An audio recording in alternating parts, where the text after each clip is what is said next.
고 선생이 직원 회식에 나갔다. 파트타임과 풀타임 직원들이 함께 모이는 자리는 마트 영업이 끝난 늦은 시간에 잡혀 있었다. 직원들은 40 안팎이 된 주부들인데 회식 자리에 나오기 위해 일부러 신경을 쓴 것인지 더러 명품을 두르거나 소지했다. 마트에서 일을 하여 버는 수입에 비해 납득할 수 없는 씀씀이었다. 교회 신도들의 눈을 주로 의식하며 살았던 고 선생은 이제 마트에서 일하며 만나는 사람들의 눈까지 의식하게 되었다. 그것은 유쾌한 일이었다. 다른 사람들에 비해 고 선생이 만만치 않은 명품을 지니고 있는 데다 신형차를 굴리기 때문이었다. 회식 자리가 무르익어 술이 한두 잔씩 들어가자 여자들은 자연스럽게 담배를 꺼내서 맛깔나게 피웠다. 몸에 해로운 것만 빼면 담배가 나쁠 것은 없었다.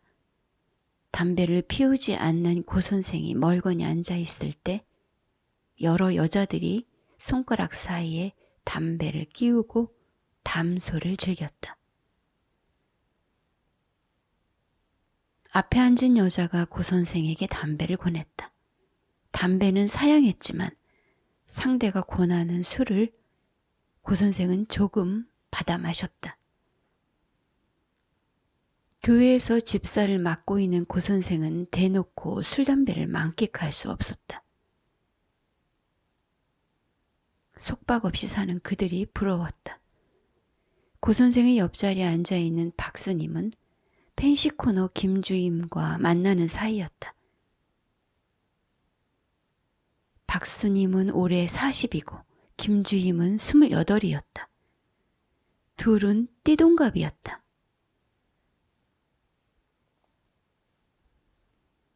수님은 제 연인을 가리켜 우리 그이라는 호칭을 썼다. 40이 된 여자가 20대의 남자를 만난다고 했을 때 고 선생은 참으로 그들이 희한하게 보였다. 그러나 행복해하는 수님을 보며 고 선생은 젊은 남자와 섞이는 기분은 어떨까 호기심이 들었다. 결혼을 해보니 남편이라는 존재는 함께 가는 동반자가 아니었다. 마음을 터놓을 친구 정도도 되지 못했다. 어차피 인생은 외로운 것 아닌가 하는 마음으로 고 선생은 수님처럼 남자를 사귀어 보고 싶었다. 비실비실한 남편과는 반대로 고 선생은 아직 건강했다. 남편과 함께하는 이부자리 밑의 생활은 날이 갈수록 시들해서 재미가 없었다.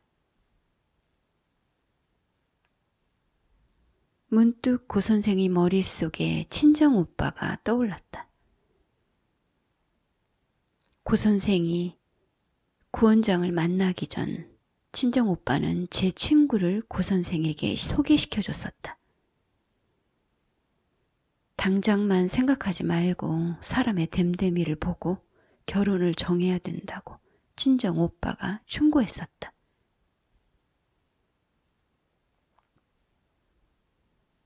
오빠의 소개로 만난 남자는 그저 그런 집안의 가난뱅이였다. 그런 남자가 고 선생의 마음을 사로잡을 리 없었다. 지인의 주선으로 구원장을 만나게 된 후 고 선생은 오빠에게서 소개받았던 남자를 마음에서 지웠다. 구원장이 넉넉한 집안의 막내 아들이었기 때문이었다.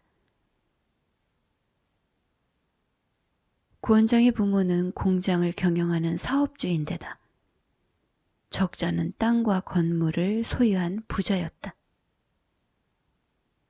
오랫동안 잊고 살다가 이제 와서 그 남자가 생각나는 것은 왜일까? 그 남자에게 시집을 갔더라면 작금과는 다른 삶이 펼쳐졌을까? 고 선생은 새삼스런 상념에 빠져들었다. 얼마 전 친정 오빠가 전화를 걸어왔다. 오빠는 돈이 급하게 필요한 모양이었다. 며칠간만 돈을 돌려쓰자고 오빠가 간청했다. 그런 요청을 남편이 가차없이 잘라버렸다. 친정오빠의 부탁을 매몰차게 거절했던 남편은 제 누이가 거액의 돈을 빌려달라고 하자 마이너스 통장을 개설하여 돈을 만들어 주었다. 친정오빠는 고 선생에게 하나밖에 없는 살부치였다. 친정부모가 갑작스런 사고로 돌아갔을 때 남매만이 남았었다. 친정오빠의 청을 거절한 남편에게 고 선생은 정이 가시는 기분이 들었다.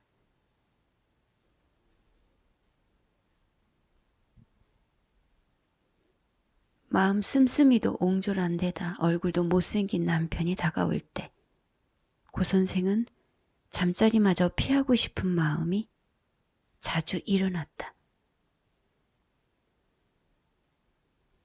고 선생은 남편과 어쩌다 한 번씩 몸을 섞어야 할 때 수님이 만나는 우리 그 일을 상상했다. 상상이라는 장치가 있었기에 넘어갈 수 있었다. 고 선생은 시부모에게도 정이 붙지 않았다.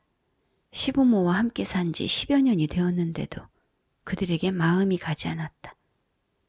시어머니와 며느리는 한 지붕 밑에 살 수 없다는 유태인의 속담이 맞는 것 같았다.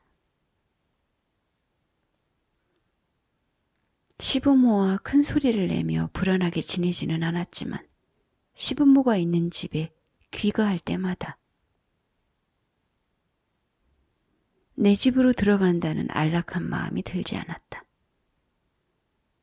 그렇다고 시부모가 싫은 것은 아니었다. 함께 살다 보면 내 부모처럼 여겨지리라고 기대했으나 도무지 마음은 열리지 않았다.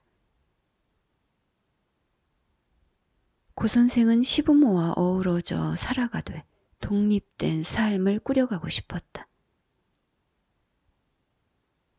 시부모가 소유한 건물에서 나오는 임대료로 제반 비용을 쓰고 있었지만 자유가 없었다.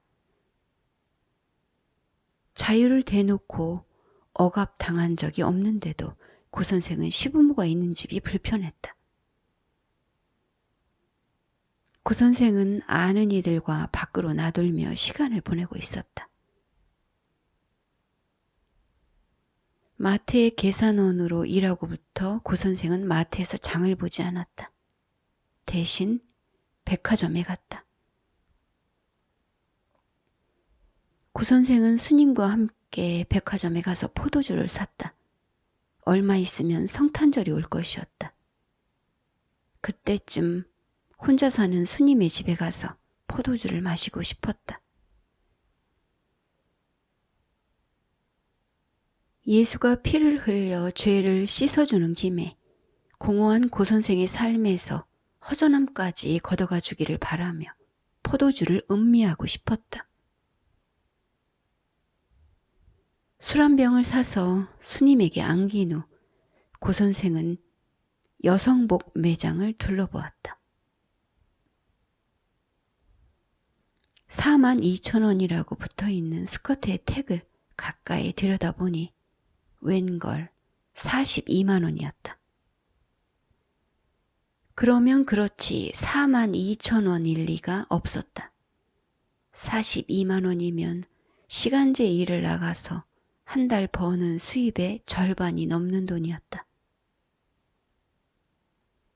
그러나 그것이 42만 원이 아닌 420만 원이었어도 상관없었다.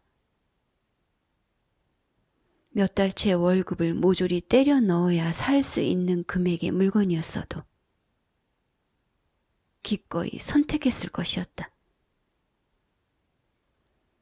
수십 장의 외출복이 걸린 고 선생의 옷장 안으로 금일 구입한 옷도 들어갈 터였다. 집으로 들어오자마자 고 선생은 쇼핑한 것들을 장롱 안에 넣었다. 그런 다음 컴퓨터 앞에 앉았다. 아이들은 할머니가 차려준 저녁밥을 먹은 모양이었다. 고 선생은 시어머니 덕택에 살림에 신경 쓸 필요가 없었다. 김치도 시어머니가 담그고 장아찌도 시어머니가 삭히고 고추나 마늘도 시어머니가 미리 사서 저장해 두었다. 남편은 아직도 자기 어머니에게 엄마라고 불렀다. 곧 50이 될 남자가 아직도 엄마라는 호칭을 쓰고 있었다. 그런 남편이 제 아들들에게는 어머니라는 호칭을 쓰라고 가르쳤다.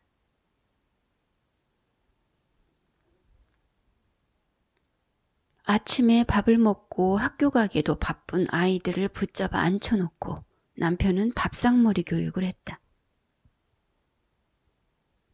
저는 제 어머니에게 엄마라고 부르면서 아이들에게는 어머니라는 호칭을 쓰라고 가르치는 남편을 고 선생은 이해하고 싶지 않았다. 오랜만에 켠 컴퓨터에는 여러 건의 메일이 와 있었다. 스팸을 제외하면 대부분 남편으로부터 온 것이었다. 남편은 시인이었다. 거창한 미사여구가 가득한 남편의 편지에 처음에는 고 선생도 반했었다. 지역 예배에서 남편이 기도할 때 그가 쓰는 언어에 여러 사람이 감동을 하기도 했다. 그런데 언제부터인가 고 선생은 남편이 보낸 사랑의 편지에 감흥이 일지 않았다. 말치장이 지나친 남편에게 믿음이 가지 않았다. 글만 그럴듯하게 써놓고 글과는 전혀 다르게 사는 남편이 지겨워졌다. 남편은 자신이 글 속에 묘사한 것들이 허구임을 알지 못했다. 고 선생은 안락한 경제 여건을 따져보고 배우자를 선택한 것에 대해 대가를 받고 있었다. 그렇지만 그것은 따져봤다기보다 상대가 가진 조건에 자연히 끌린 것이었다. 메일을 읽지 않은 사이 남편이 보낸 사랑의 편지는 수북이 쌓여 있었다. 고 선생은 남편에게서 온 메일들을 열어보지 않은 채 전체 삭제 키를 눌렀다.